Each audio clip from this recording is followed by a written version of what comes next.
Ok, tout est ok. Parfait. Donc la deuxième partie que j'aimerais voir avec vous, c'est le danger de prendre son rêve au pied de la lettre. D'accord? J'ai reçu plusieurs messages comme ça et je me suis dit, tiens, ça va me faire un titre. Les gens m'écrivent en me disant, est-ce que je dois prendre mon rêve au pied de la lettre? Et des fois, les rêves sont tellement euh, euh, émotionnellement tellement forts qu'on se dit, mais peut-être que je dois comprendre quelque chose. Et je sais que j'en ai déjà parlé, mais il est bon de revenir. Peut-être qu'il y a des gens qui n'ont pas vu le live.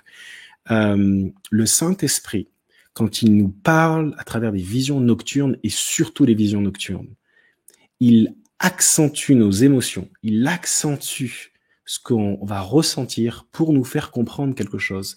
Mais ce n'est pas parce qu'il y a un sentiment d'urgence dans un rêve que c'est urgent. C'est juste qu'il a voulu réveiller nos émotions pour nous faire comprendre quelque chose. Ok?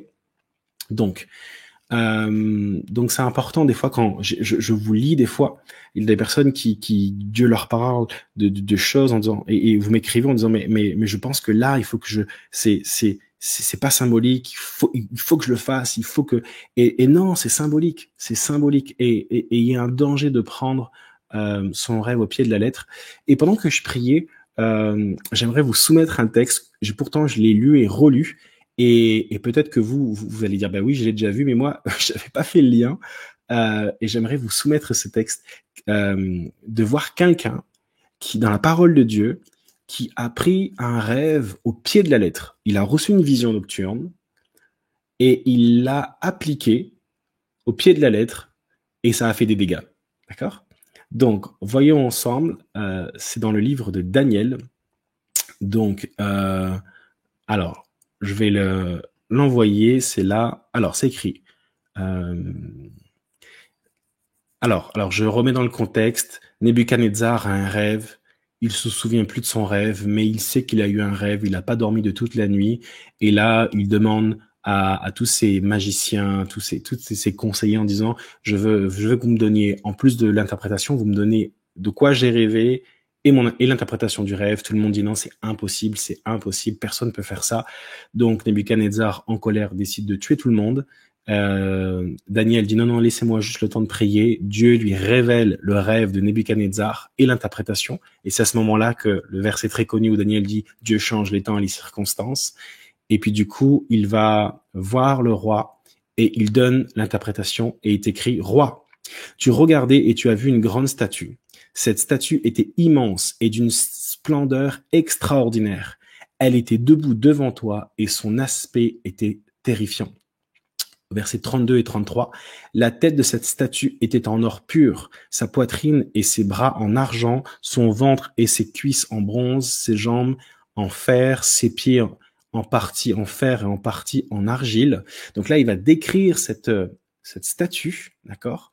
Et il dit, la tête de cette statue était en or pur. Et au verset 38, quand il donne l'interprétation, il dit, la tête en or, c'est toi. Et là, il commence à lui expliquer ensuite Daniel l'interprétation. Et là, il se rend compte que, waouh, Daniel a reçu la révélation de son rêve et a reçu l'interprétation. Il dit non, mais il y a que l'Éternel qui est Dieu. Le Dieu de Daniel est le plus grand et il reconnaît la royauté et la seigneurie de Dieu. Et son rêve, c'était symbolique, encore une fois. Mais Nebuchadnezzar, à Daniel chapitre 2, il comprend que le roi des rois et le seigneur des seigneurs lui donne un rêve d'une statue avec une tête en or et que son prophète lui dit, cette statue, cette tête en or, c'est toi.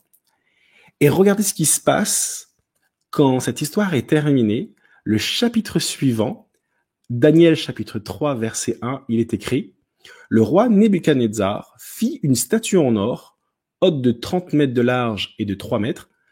Il la dressa dans la ville de Dura, dans la province de Babylone.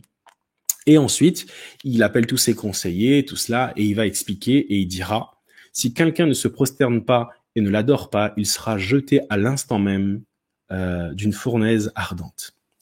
Mon point est celui-ci. Vous connaissez tous l'histoire peut-être de ce texte, mais j'aimerais vous emmener peut-être une autre vision de Daniel chapitre 2, Daniel chapitre 3. Regardez ce qui se passe. Nebuchadnezzar reçoit une vision nocturne de la part de Dieu. C'était vraiment symbolique. Et là, je veux dire, on parle des Écritures, là, d'accord? Daniel donne l'interprétation en disant la statue en or dont tu as rêvé, c'est toi. Et qu'est-ce qui se passe ensuite? Il y a quelque chose qui naît dans son cœur qui n'est pas du tout bon, d'accord?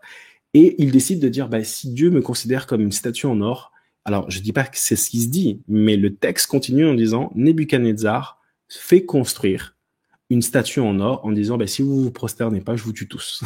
Voilà, c'était ça. Donc, mon point est celui-ci. Il y a un danger de prendre son rêve au pied de la lettre, et Nebuchadnezzar est le meilleur exemple. Il y a un danger. Et pour lui, cela est venu créer une idole dans sa vie. Une idole. Et je suis pas en train de dire que si vous interprétez vos rêves au pied de la lettre, vous allez créer des idoles. Je dis juste que si, des fois, le fait de ne pas prendre du recul sur nos visions nocturnes et de dire, OK, qu'est-ce que dit la parole de Dieu? Que représentent ces choses? Et essayer d'interpréter. Je vous renvoie à mon premier live où j'ai parlé aussi cette notion de bien interpréter les rêves, c'est déjà bien interpréter sa vie, de savoir ce que dit les Écritures, de faire preuve de sagesse. Du coup, on peut mal interpréter, on peut prendre les choses au pied de la lettre et ça peut faire beaucoup de dégâts, d'accord?